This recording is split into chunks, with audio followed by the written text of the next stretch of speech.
कहानी की शुरुआत में हम विशालकाय एस्टेरॉयड को देखते हैं जो तेजी से एक स्पेसशिप की ओर बढ़ रहे थे। पर शिप के एडवांस सिस्टम ने इस खतरे को पहले ही भांप लिया और टक्कर से बचने के लिए डिफेंस सिस्टम एक्टिवेट कर दिया। लेकिन शिप और एस्टेरॉयड के बीच टकराव इतना जबरदस्त था कि कुछ देर के लिए सिस्टम बंद पड़ गया और शिप के परकच्चे उड़ गए। लेकिन शिप इतनी एडवांस थी कि उसके लिए सेल्फ रिपेयरिंग सिस्टम ने फिर से खुद को ठीक कर लिया। लेकिन इस टकराव की वजह से एक पैसेंजर का स्लीपिंग पोड खराब हो जाता है। वह अपनी 30 साल लंबी गहरी नींद से जग उठता है। इस पैसेंजर का नाम था जिम प्रेस्टन। होश में आते ही शिप की आर्टिफिशियल इंटेलिजेंस ईव ने उसका स्वागत किया और उसे बताया कि उसने 120 सालों का लंबा सफर पूरा कर लिया है।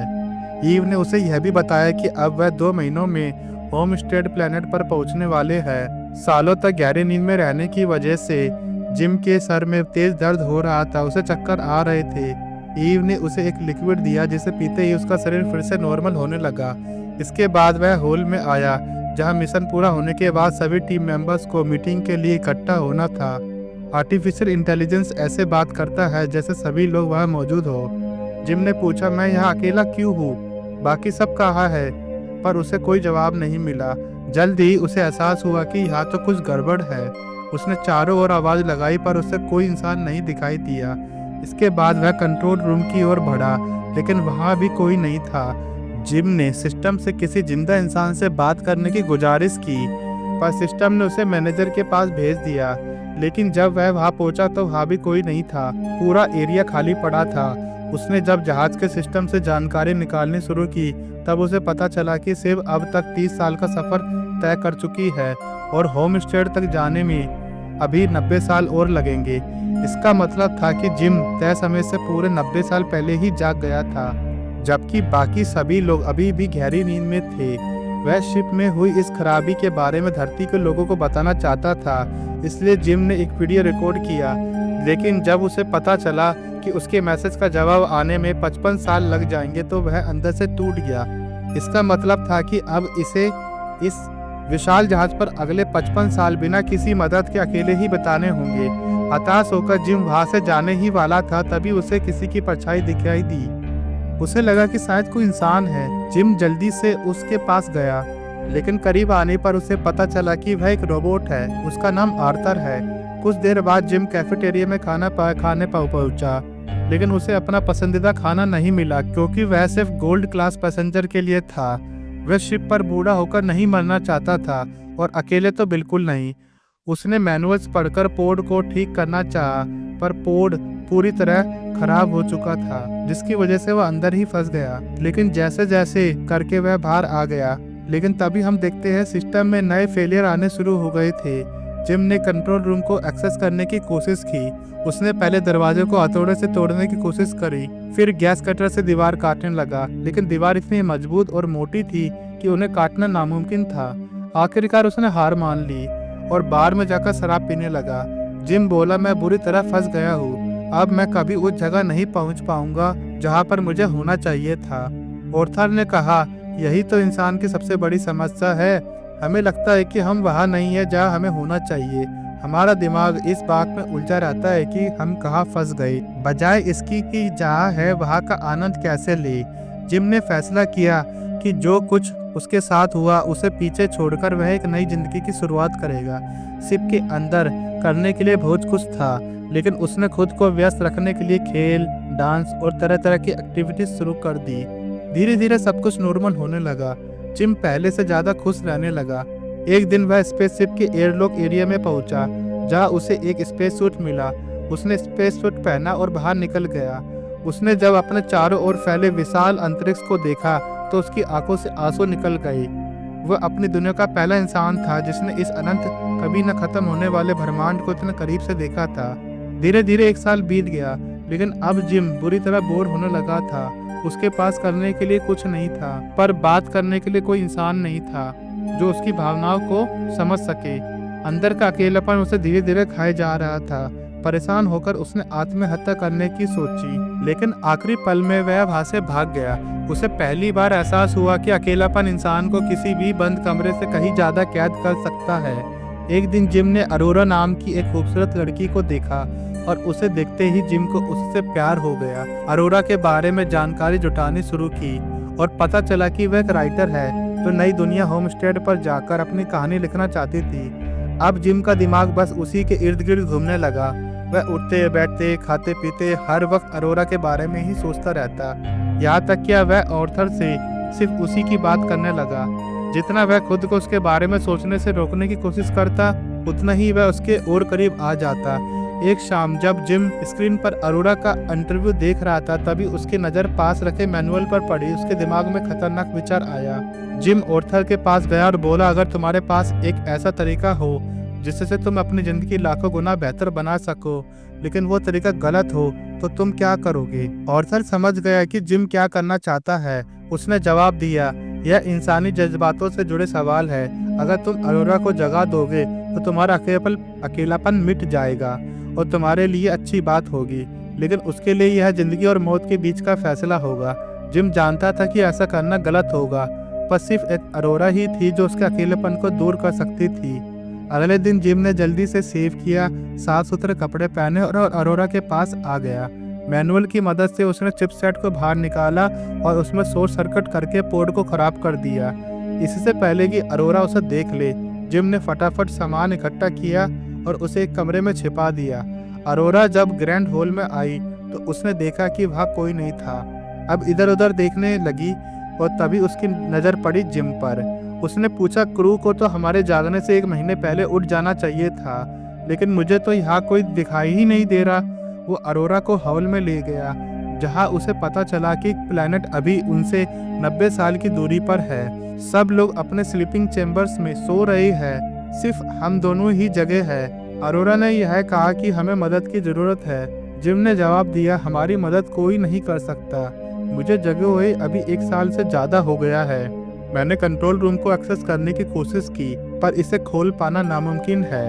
इस पोर्ट्स को इस तरह बनाया गया है कि यह हमें जगा तो सकते हैं, लेकिन वापस सुला नहीं सकते।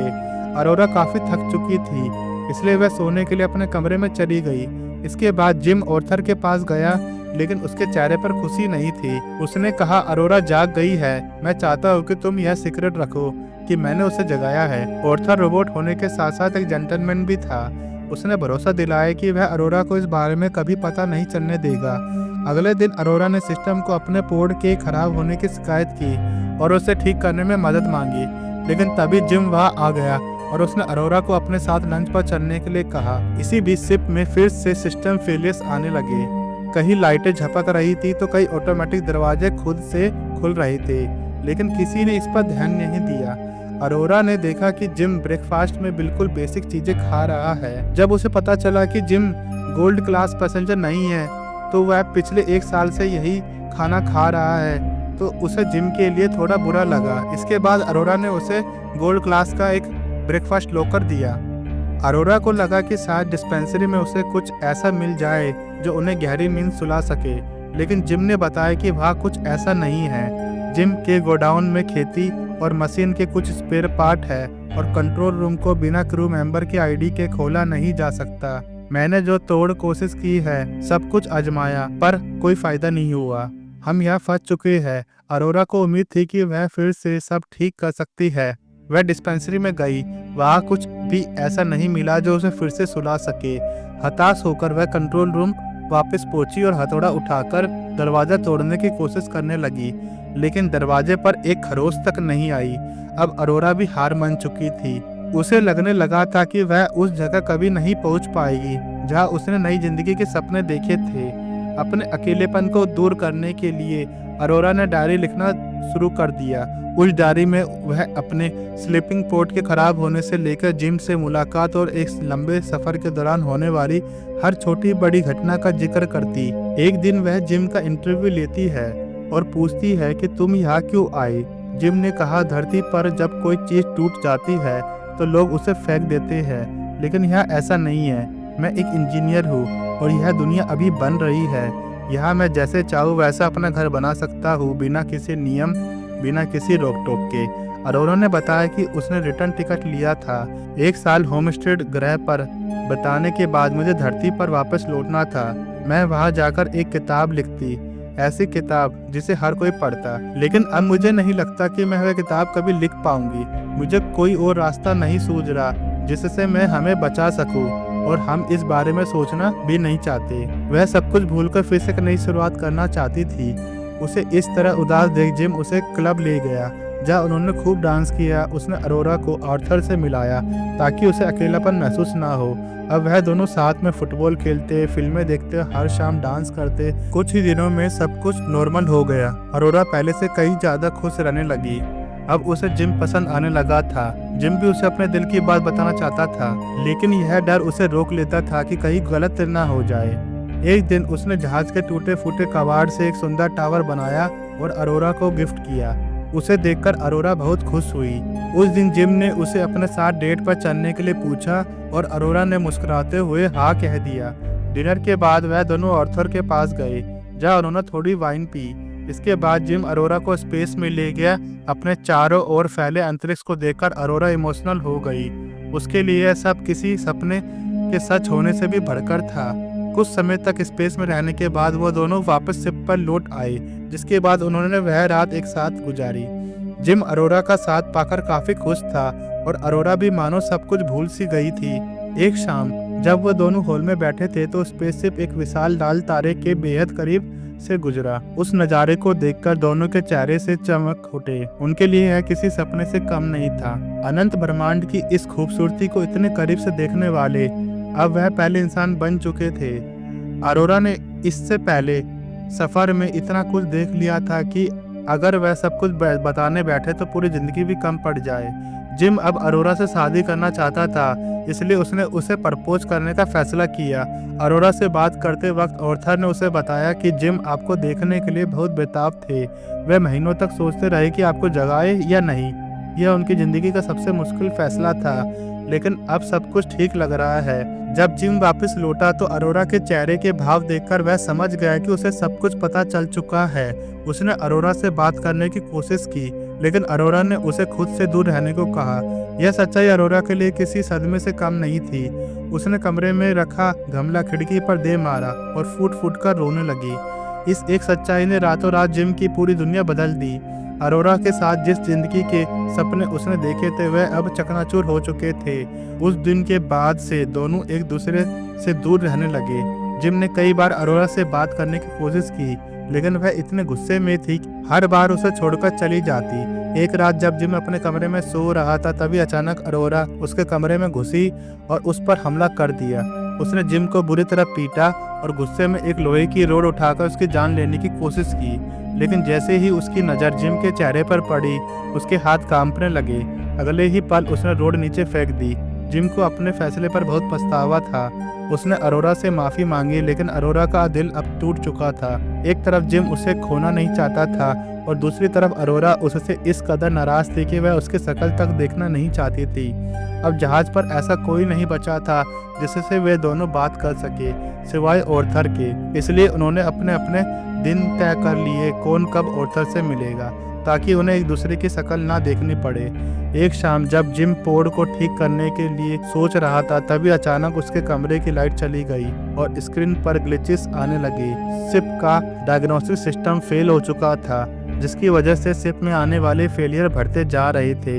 हालांकि कुछ देर बाद सिस्टम ने खुद को रिपेयर कर लिया और लाइट फिर से आ गई। इधर हम अरोरा को देखते हैं जो धरती पर मौजूद अपने दोस्तों के पुरानी वीडियोस देख रही थी। उसे एहसास हुआ कि वह शायद कभी खुश भी नहीं थी। वह जिंदगी में कुछ नया करना चाहती थी, लेकिन धरती पर यह मुमकिन नहीं था।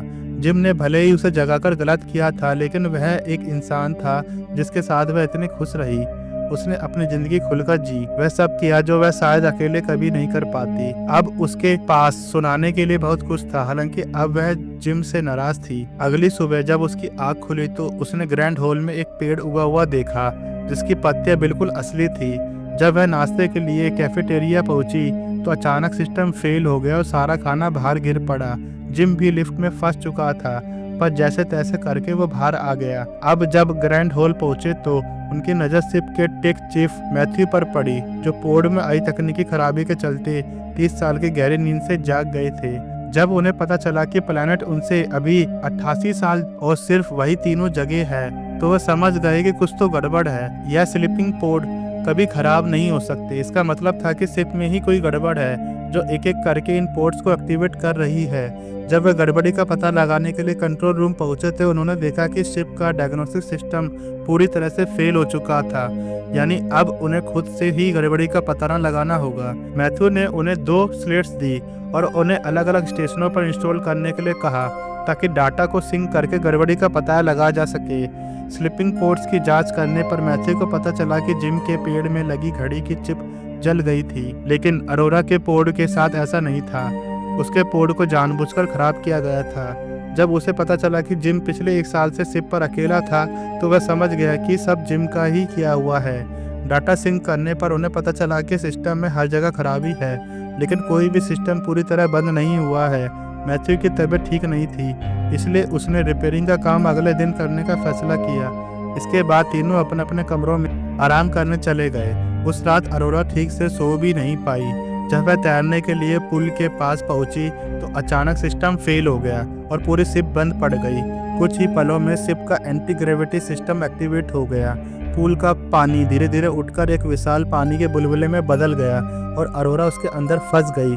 उसने बाहर निकलने की कोशिश की, लेकिन एक लहर ने उसे फिर से अंदर धकेल दिया। उधर जिम, जो गहरी नींद में था, जब उसकी आंख खुली तो उसने देखा कि सिस्टम फिर से बंद हो चुका है, लेकिन वो कुछ कर पाता इससे पहले ही सिस्टम ने खुद को रिस्टार्ट कर लिया और जैसे ही शिप दोबारा चालू हुई, हवा में तैर रहा सारा पानी नीचे आ गिरा, जिससे अरोरा की जान बच गई। डाटा सिंक करने पर उन्हें पता चला कि सिस्टम चिप्स के जलने की वजह से फेल हो रही है और शिप के कई हिस्से ज़रूरत से ज़्यादा काम कर रहे हैं। हैरानी की बात यह थी कि यह गड़बड़ियाँ करीब 2 साल पहले ही शुरू हो चुकी थी। अगर इन्हें जल्द ठीक नहीं किया गया तो मिशन पूरी तरह फेल हो सकता है।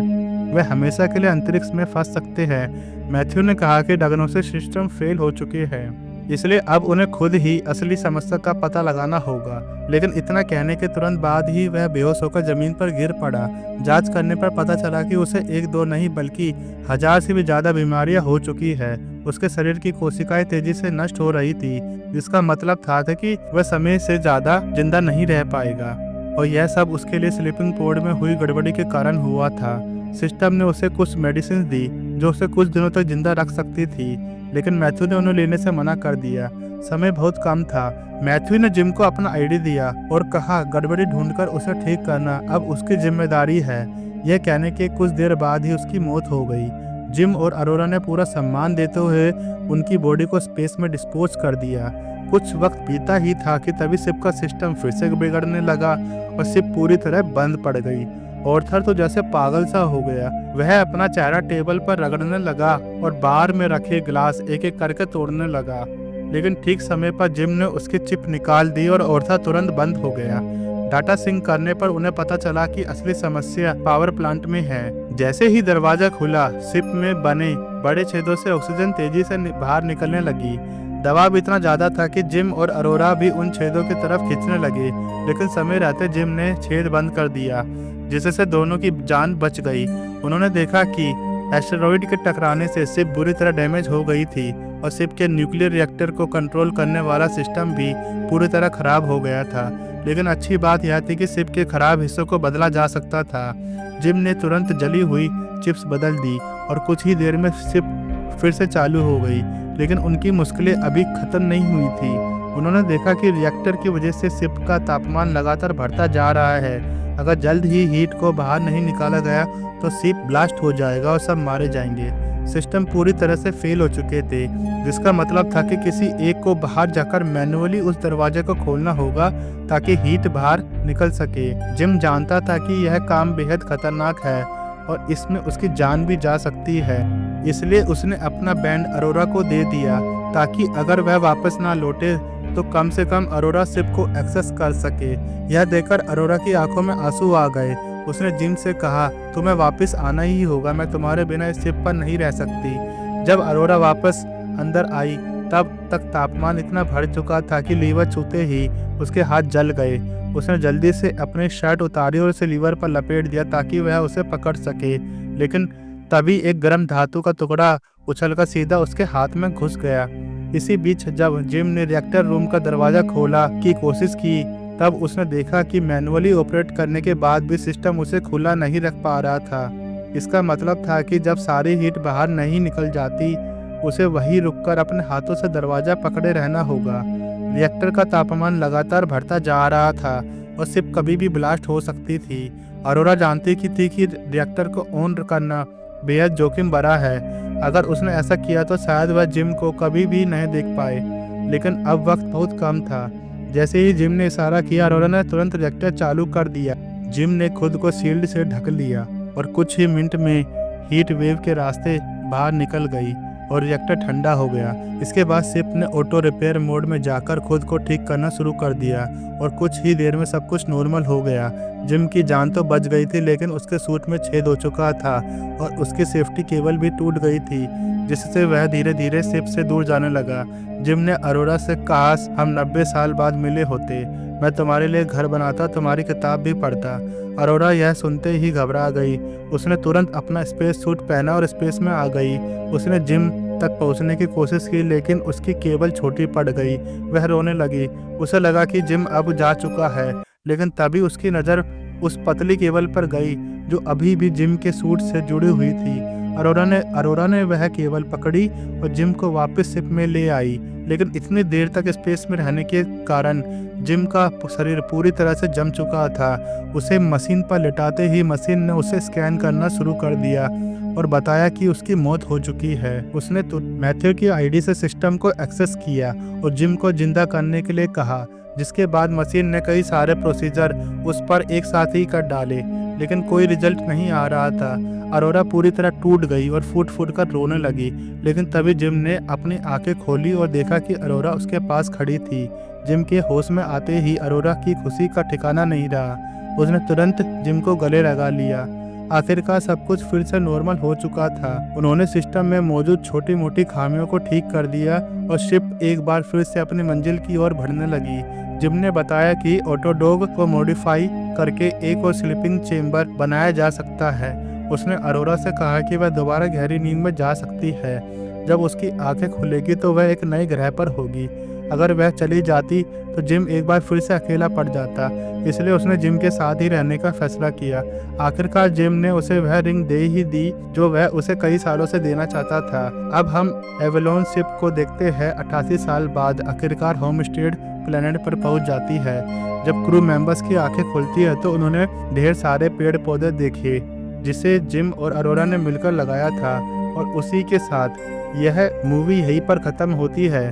अगर आपको कभी भी धरती जैसे कि दूसरे ग्रह पर जाने का मौका मिले तो क्या आप जाना चाहोगे? कमेंट बॉक्स में बताइएगा। उम्मीद करता हूँ इस मूवी की एक्सप्लेनेशन आपको पसंद आई होगी। मिलते हैं नेक्स्ट वीडियो में।